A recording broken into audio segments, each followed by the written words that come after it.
Welcome back to the deep dive. Okay, so you handed us a stack of sources detailing a week of just massive emotional fallout. We are talking about the week of September 22nd through the 26th, and it looks like a period that's going to be defined by fury, horror, and just relationship demolition. Our mission today really is to give you the shortcut to being well-informed about this whole chain reaction. It's all set off by one core secret, Luna's unexpected survival, followed immediately by her pregnancy bombshell. This isn't just dramatic scenes here and there. The source material confirms this is relationship-shattering, potentially marriage-exploding stuff. So we really need to unpack how this single lie kind of spiraled into a multi-generational crisis. Let's unpack this. Yeah, and if we look at the source material, what's really fascinating here is just the speed, and the intensity with which the emotional stakes just escalate. This deep dive focuses on a timeline where tension seems to move straight from like zero to nuclear almost overnight. This week is really defined by these heightened, raw emotional states. Deacon's approaching fury, Electra's absolute horror, Sheila's complete shock, and maybe the most disturbing part, Luna's utter delusion through it all. The core theme here seems to be the permanent, long-term consequences of really reckless actions and deception. And it's all fueled by the fact that the person everyone thought was gone is, well, still around and now carries this sort of biological secret weapon. The information we have shows a very specific structure where one character's survival is basically the fuse for at least 3 distinct, concurrent, and highly destructive dramatic arcs. And they look like they're all going to blow up pretty much simultaneously in the coming days. Okay, let's start where the previous week left off then, leading right up to Friday, September 19th. Because things were already spiraling, but the sources confirm Luna was, completely busted. We know she was strangled by Lee Finnegan, her grandmother, which is intense in itself. And most crucially, Bill and Katie now know the full, horrifying truth that she molested their son, Will. So the ability for her to kind of lie her way out of this, it just evaporated completely. That's a really critical starting point because when Bill and Katie know, the stakes immediately shift, right? It goes from just family drama to potential legal reality. The source material really emphasizes the emotional devastation this caused the Spencer family. It moves instantly from, say, a typical relationship scandal to a crisis involving their minor son, Will, which, requires immediate and probably permanent solutions. They can't just sweep this under the rug. Right, but then the physical attack by Leni actually led to the single most important plot mechanic in this whole deep dive we're doing, that pregnancy test. It just fell out of Luna's purse. Now, apparently, she had taken the test earlier in Remy and Deacon's bathroom, but was, prevented by all the chaos from waiting the required 5 minutes for the result. So when it finally hit the floor, she saw the reading. And that reading was positive. Yep. Yeah. What's utterly critical here, though, isn't just the result itself, but Luna's immediate internal response when she saw that line. The sources are pretty clear. She did not react with fear. She didn't feel any sense of, repentance for her actions or the confrontation she just faced. Instead, her reaction was immediate excitement. She actually believes this positive test solves all her problems and somehow provides a path to what she views as redemption. Okay, wait a second. If the sources note she sees this as redemption, how can they simultaneously call her absolutely delusional? Which, we see referenced later. Is the material arguing she's sort of self-aware in her malice, or just too delusional to see the truth of the situation? It seems to be the latter, definitely the latter. And this is where the psychological analysis in the source material gets really interesting. It suggests she lacks the capacity for true accountability. Her behavior seems to confirm this really self-serving delusion. Her past actions, remember the alleged attempt to fake the Bill paternity test? Oh, yeah. It shows a pattern, right? Using biological or relational ties as weapons or maybe shields against consequences. So she sees this child not as, a life to be cared for, but as biological leverage, something that forces the powerful Spencer family to stop legal proceedings against her. She's basically replacing genuine accountability with a strategic, kind of reproductive maneuver, which confirms an almost total inability to grasp the gravity of her crimes. Oh. And that elevates the danger she poses, because she's acting from this place of absolute self-justifying entitlement. It's quite chilling, actually. Exactly. Her thinking is just so twisted. And we're definitely going to see how the Spencers react to that specific mindset in a moment. But before we get to that main event, we kind of have to touch on the side plots the sources mentioned. Specifically, that relationship drama that completely deflated the week prior. The whole Thomas and Brooke confrontation. Oh, yeah, that.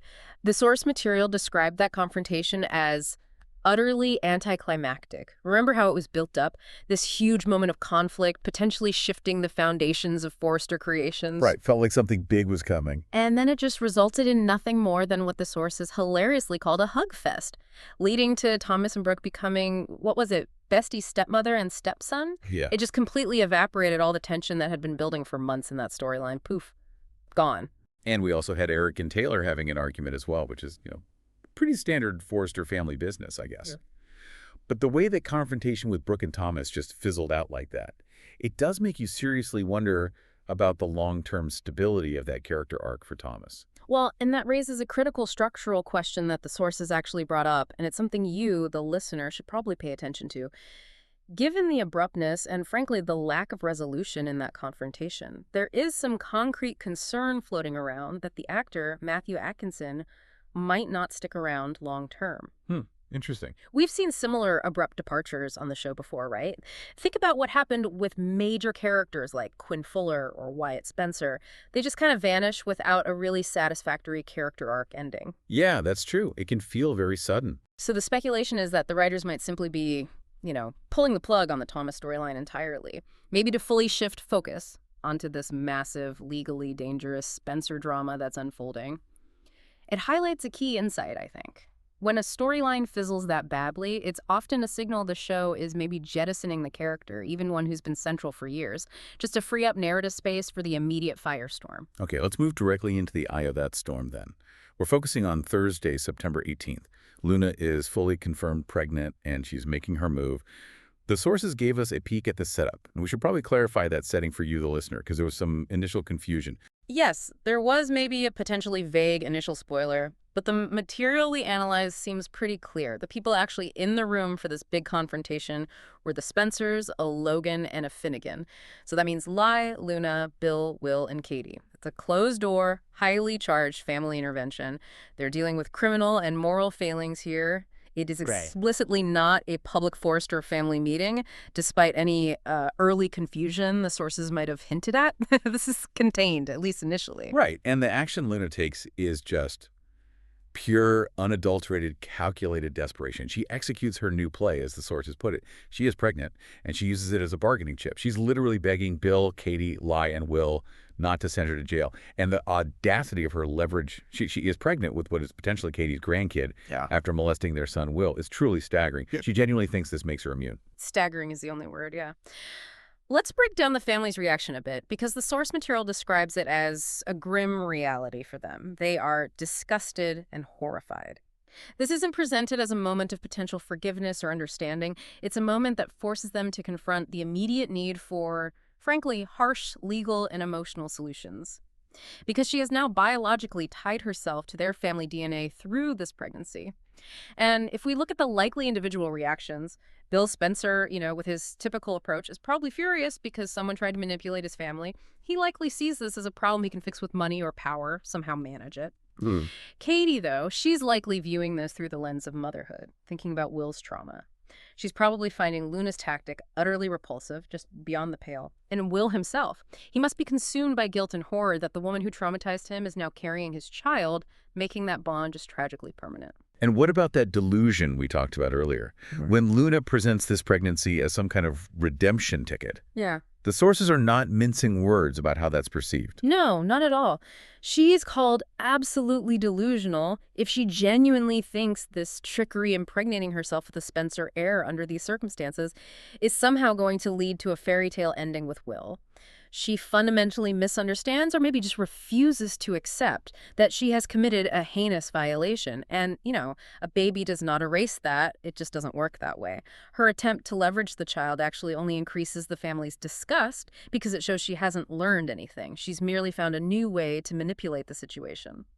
And we absolutely must talk about Len Finnegan's response here, because it contains this really profound thematic insight that the sources flag. It's quite powerful. Yes, it is. Lai is certain she wants Luna in prison.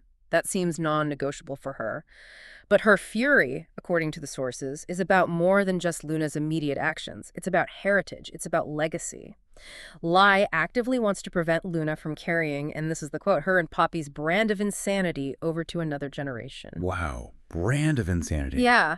That line perfectly encapsulates the deeper, long-term horror felt by the family, especially by Lee, who has lived through the chaos of Poppy and, Finn's complex family dynamics.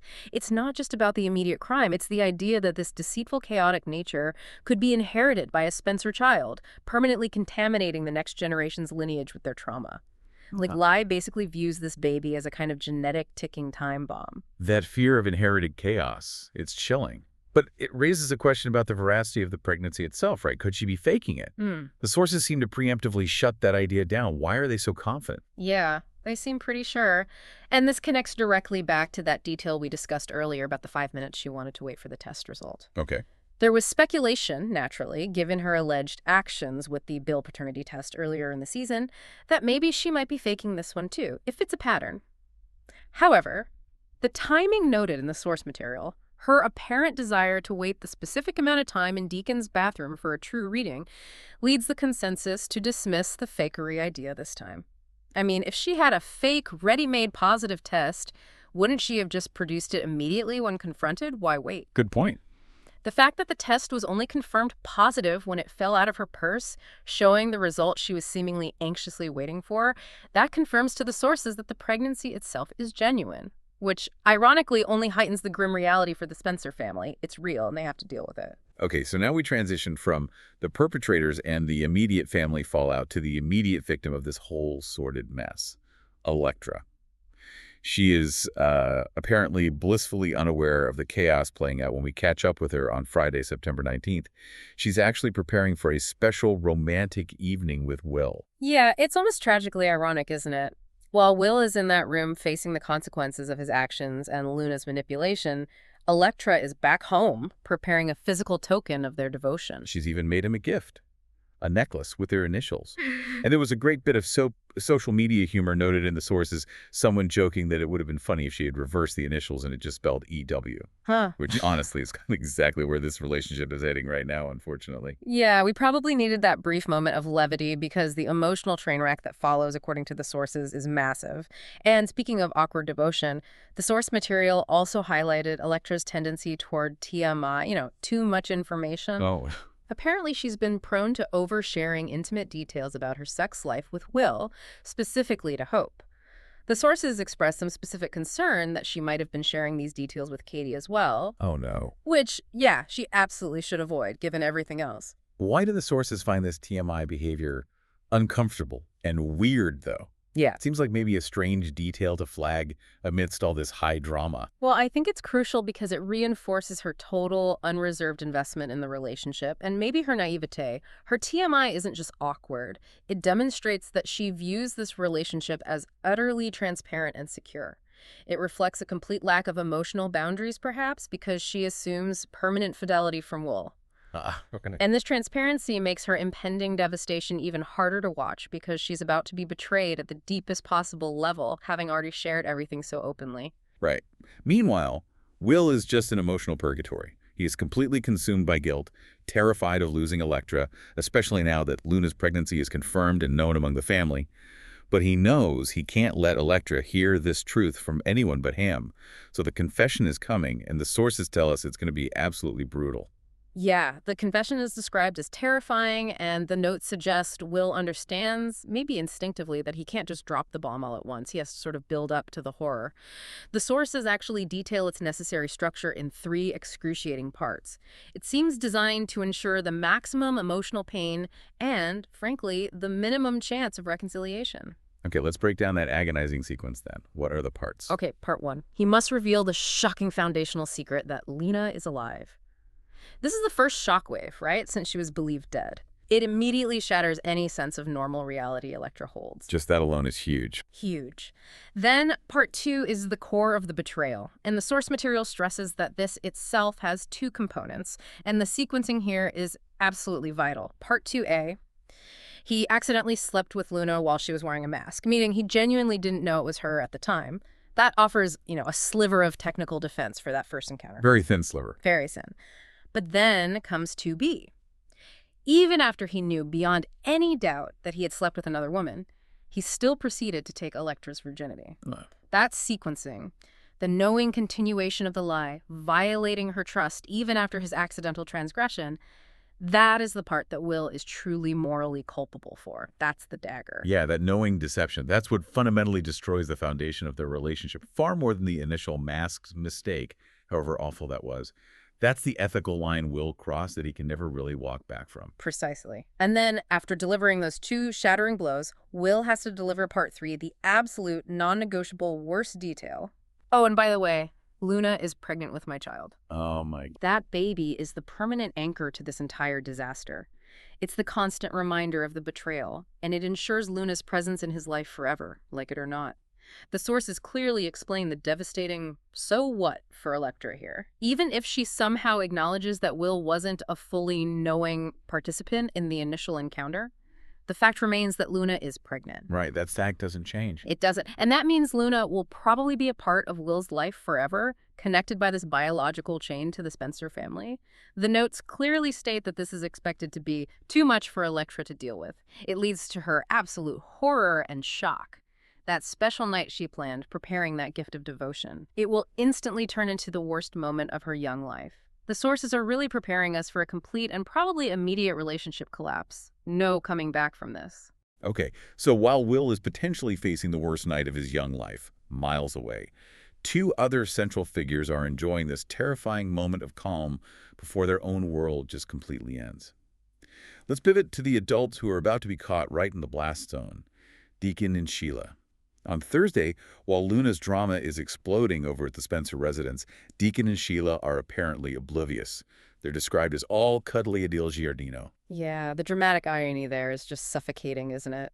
They're enjoying this moment of domestic bliss and stability, the stability Sheila has so desperately craved for so long.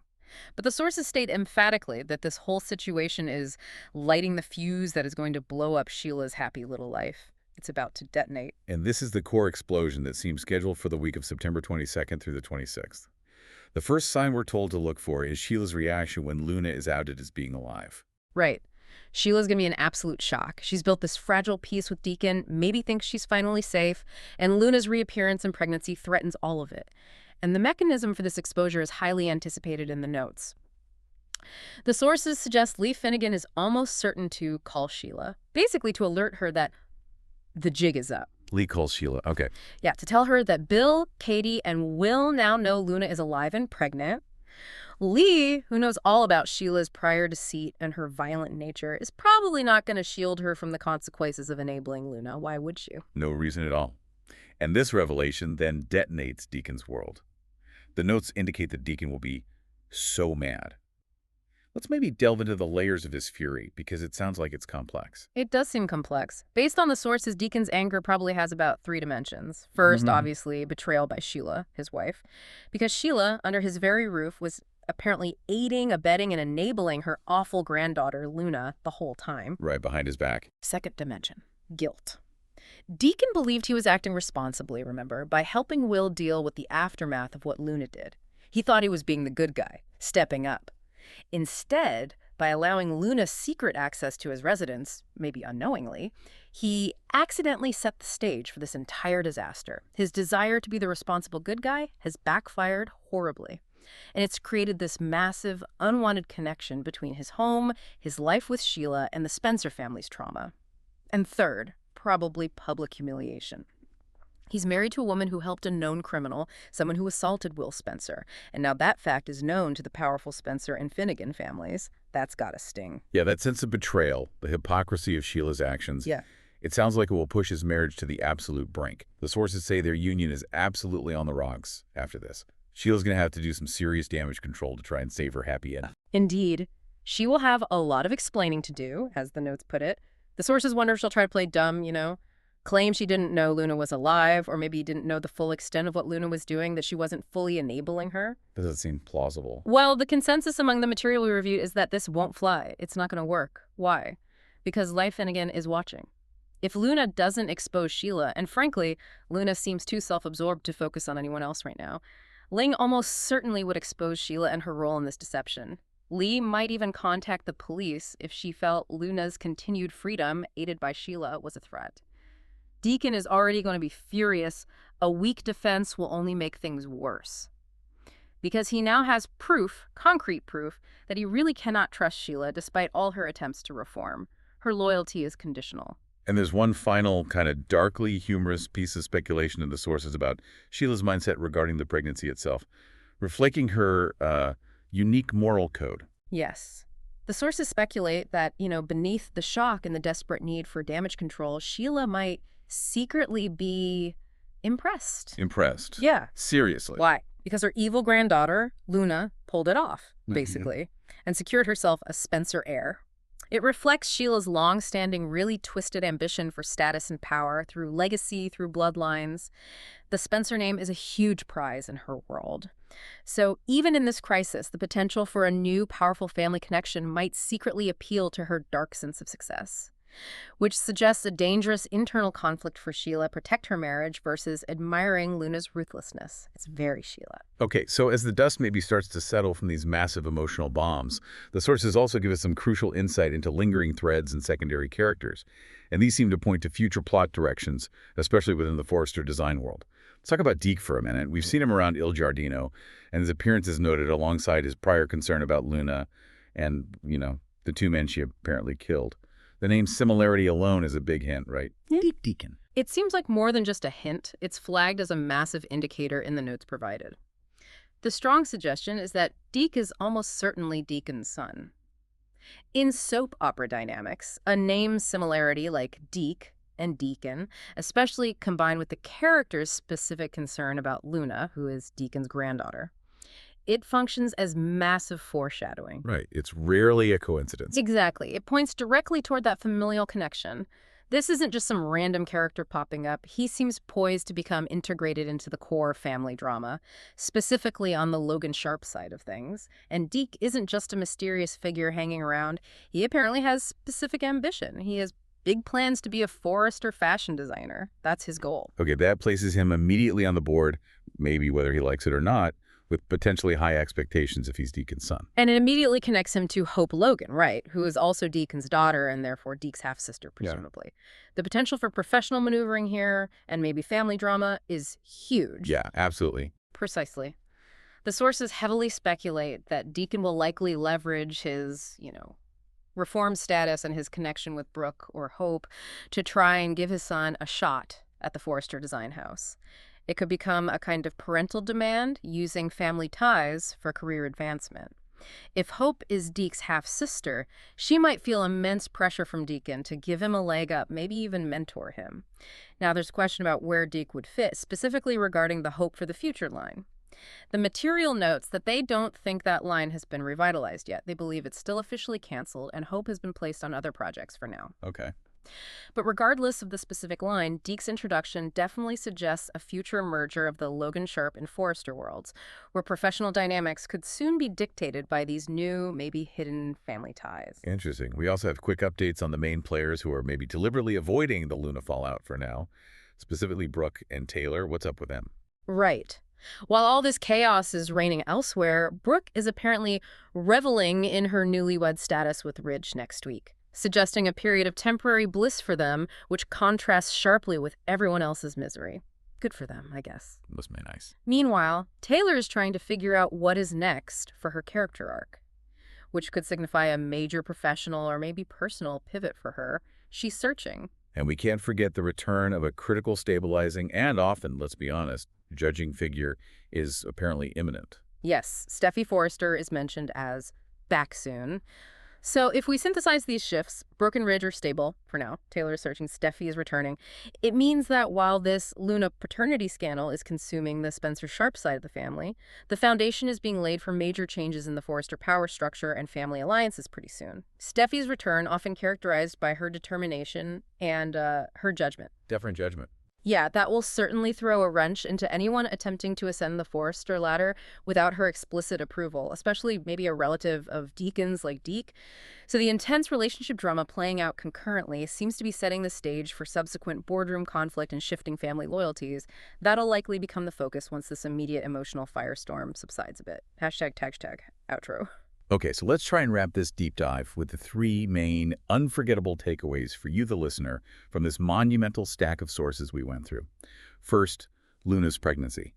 It is absolutely not a miracle cure or some kind of ticket to forgiveness. It's clearly presented as a desperate, probably doomed survival tactic that has only intensified the Spencer family's disgust and really cemented Lee Finnegan's mission to stop her. Right. Second takeaway. Will's guilt-driven, three-part confession looks guaranteed to lead to Electra's absolute horror and the immediate, likely permanent end of their romance. It's driven by the impossibility of Luna now being permanently tied to Will through their child. And that specific sequencing of Will's betrayal, knowing the truth and proceeding anyway, that seems to be the defining feature, the uncrossable line for that breakup. Yeah, that's a killer detail. And third, the marital fate of Deacon and Sheila. It is now officially on the rocks, totally unstable, thanks entirely to Sheila's inability to stop aiding and abetting her granddaughter right under Deacon's nose.